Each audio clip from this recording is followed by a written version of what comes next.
And I'm going to make Pico de Gallo. Now, it is a very good, like a salady type mix that you use with chips, or you put it over your burritos or whatever. And that's what I'm going to show you in this video. I'm going to make it my way. I don't make it necessarily the way a Latino woman might make it. They make it very hot. I thought I had hot peppers, and I might have them out in the freezer outside, so I'll have to look. But it is very hot. I make mine a little bit more mild, but I might make 2 of them. If I have the hot peppers, I'll make 2 batches, one for me with no hot, the other for the guys with hot. But it calls for tomatoes, onion, which I have to get out of the refrigerator, cilantro, and limes. I'm not going to use all these limes. I'll probably use 1 or 2. So that's what this video is all about, how to make really yummy Pico de Gallo that's not super hot. I'm going to bring the camera over so you can see the tomatoes. I can make sure my camera is working. I'm still learning my GoPro. So, bear with me, guys. Alright, can you see what I'm doing here? I want to cut these tomatoes pretty small. It's kind of like a dip, I guess. Not really a salad. It's more of a dip. And watch your fingers when you cut. And you put your chips in there. You can, like I said, put it over your burritos or your fajitas, and it is so good. I did find peppers in the freezer, out in the garage, so I have those there. So you want them a pretty decent size so that when you put them on your meal, that they'll easily go into your mouth. That's what you want to do with your onion as well. I have a few peppers out here, but they need to defrost. So can you hear all that sizzle in the background there? That's going to be a good chicken fajita. Put the cover on. Okay, you saw how I cut that tomato. I don't know if this onion is any good. Yeah, I have, I think, 3 bags of onions in the refrigerator because we use them so much.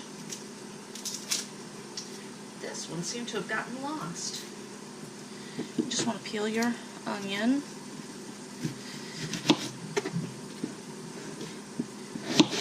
And I always take off that outer skin too, especially if it has a bad spot. And you're going to cut your onions the same way as you did tomatoes. I used to cry when I cut onions. My eyes would just water horribly. It doesn't happen anymore, and I'm not sure why. Okay, but just cut them up small.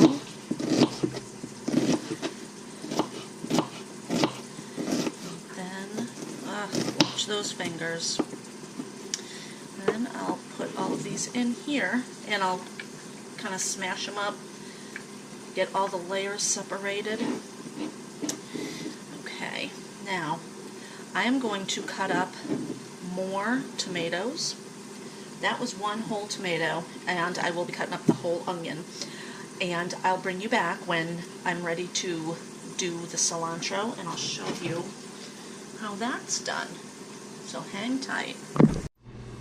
Okay, I thought I would show you the tomato and how I cut it up. Now these here are very hard tomatoes. They're not super duper ripe. They're very hard, which I kind of like it that way.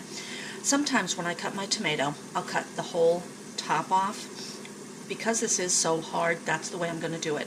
Sometimes I'll just stick my knife in here and go around and take out the core, but I'm going to cut it, and I'm going to do it this way so you can see it better. And the reason why I show steps like this, I know a lot of people already know how to do this, but there's a lot of people who do not.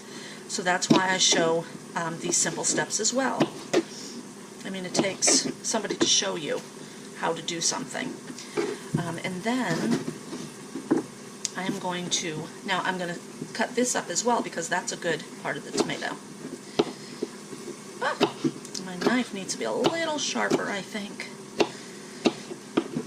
Okay. And then I will continue. And cilantro. This is cilantro, and my stem is broken. I'll throw that away. It's a really yummy, delicious spice. And I grow this in my garden, although this past summer it did not grow as well as what I wanted it to, and I was kind of bummed about that. I have this here. It comes in a stalk. There was a rubber band around it, and I opened it up and now it's a big mess. I washed it off, and I usually cut the stems off. I don't know how much of the stem you can eat, so I cut it off, but you can eat the stem. But I'm going to cut, and this is my trash bag here, so I'm just going to cut some of that off to get it all fresh. That's kind of what I do. And then, get rid of my trash bag. This is going to make a mess because it's liquid everywhere, so I'm going to just put down a towel.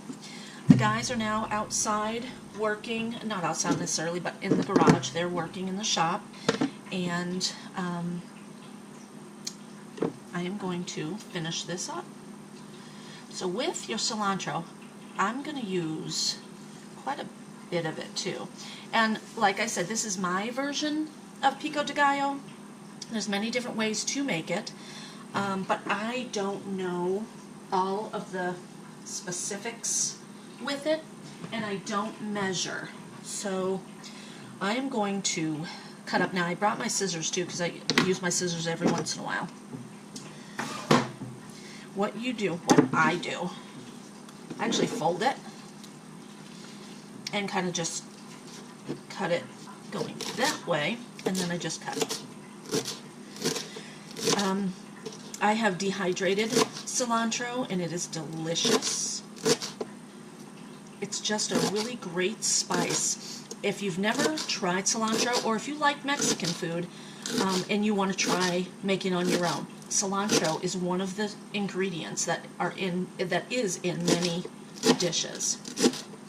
And because of the area I live in, there's a lot of Latinos around me. I've worked with a couple of girls, and they've taught me how to make this right here. And I thank Heather for turning me on to this wonderful, wonderful dish here. And her husband, Martin, is actually the one who brought my husband and I to the Mexican market and had us buy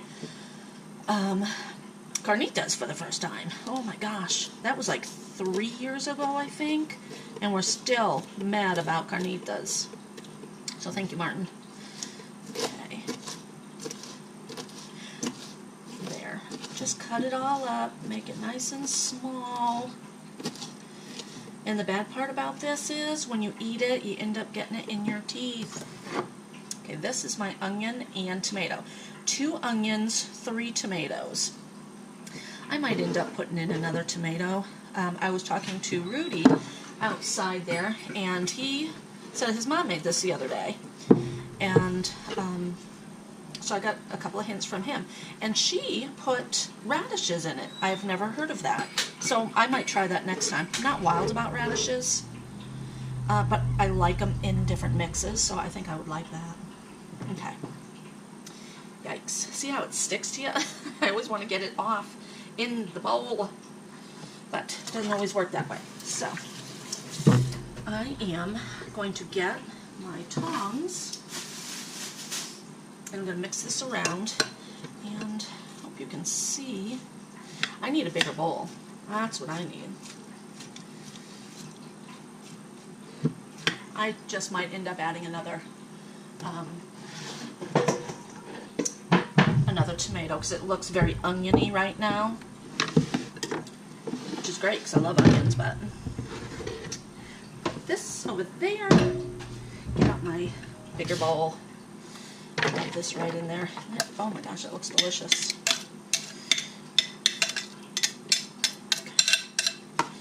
Okay, and then I'm just going to mix it up. I don't know, what do you think? I will be cutting up the peppers and putting those in here as well. Oh boy, that is a good mix. Still haven't decided though if I want to put in another tomato. Yum. That is delicious.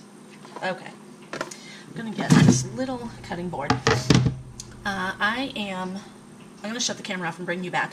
I need to cut up my peppers, and I'm going to separate the mix because I don't want the hot peppers in all of the mix. And I need to wear gloves, rubber food gloves, because I found out that I have like almost an allergic reaction.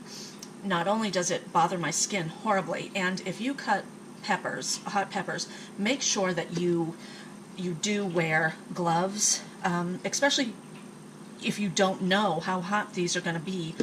And then when you touch your eye, even after I've washed my hands, I've touched my face, and my face starts burning. So I'm going to go get my gloves.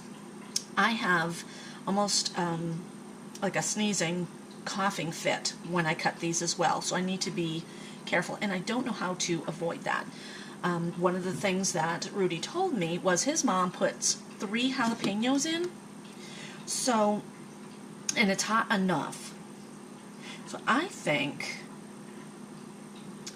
for the size that I'm making, I'll probably just put in 2. We'll see about that. And if you put in the seeds, it's even hotter. So I'll bring you back when I'm ready to cut them. I'm going to, this is all that I have in the bowl for the hot. I'm going to cut these 2 up.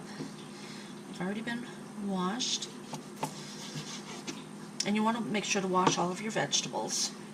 I'm going to kind of stand away a little bit. And these were in the freezer, so they're a little bit, the skin is a little tough. Cut that up, and I am going to keep the seeds because, like I said, it does give it a little bit more heat. And I grew these in my garden not this past summer, but the summer before. So I have a ton of peppers still.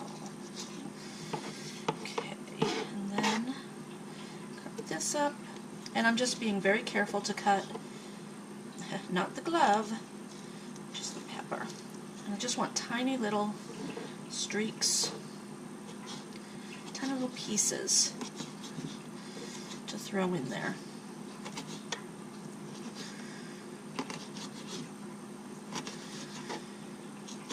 And Rudy always says if it sets overnight, it's not as hot. I don't find that.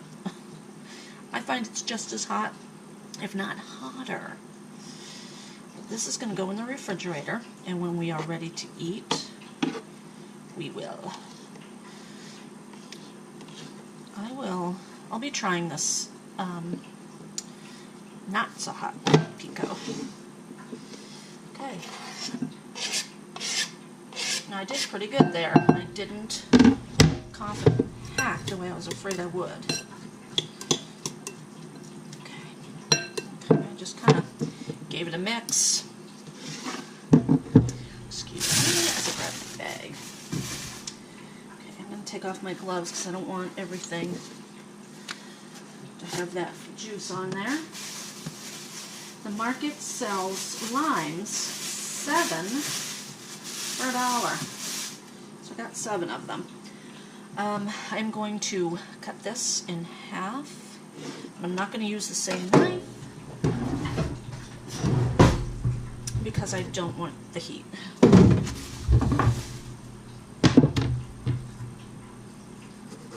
Okay. And then you cut your lime. Ouch. And you squeeze the lime into your mix. Yeah, super easy. This is a hard lime. You can see the juices fall. There.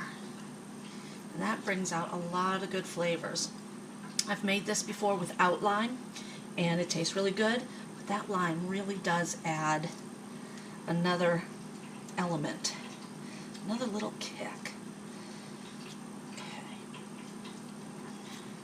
Okay, I am going to mix that up, and I'm going to transport this into another bowl, put it in the refrigerator, and let it do its thing. So I whap the sink. Now this bowl, wow, there's a lot in there. There's more people, I think, that like not too spicy, so that's why I made a bigger batch of that. And I will eat this all throughout the week just as a salad. It is delish. Try to get the rest of that lime juice out. Look how funny that looks. Almost looks like a sea urchin. And I don't know if I told you, my dad made a mix that's kind of like this, almost like an American version. It was tomatoes, onions, and pickles, and then he put Italian dressing in it. Oh my gosh, it was delicious. We used to put it on our sandwiches. He'd make us sub sandwiches, and oh my gosh, it was so good. Squeeze that lime. Yikes. It's not super easy. And if you have one of those handy dandy machines that you just, you know, they have so many kitchen tools out there. You can squeeze a lime with a kitchen tool. I don't have one, so I'm not doing it. Okay. Oh, yeah. That smells delicious. That lime is amazing. Okay. Now, I'm going to try it. Another spoon. And I'm going to give this a try. I'm going to move my camera, and I am going to try this delicious meal. Well, it's not necessarily a meal, but let's give this a try. And I might make a video of us eating dinner, and I'll show you all of the lovely things that we have on our table tonight. And there's so much food, we'll have it tomorrow too.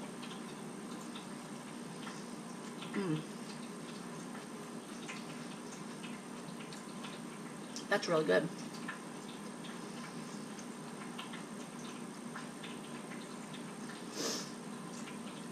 That was really good. I think I need a little bit more lime.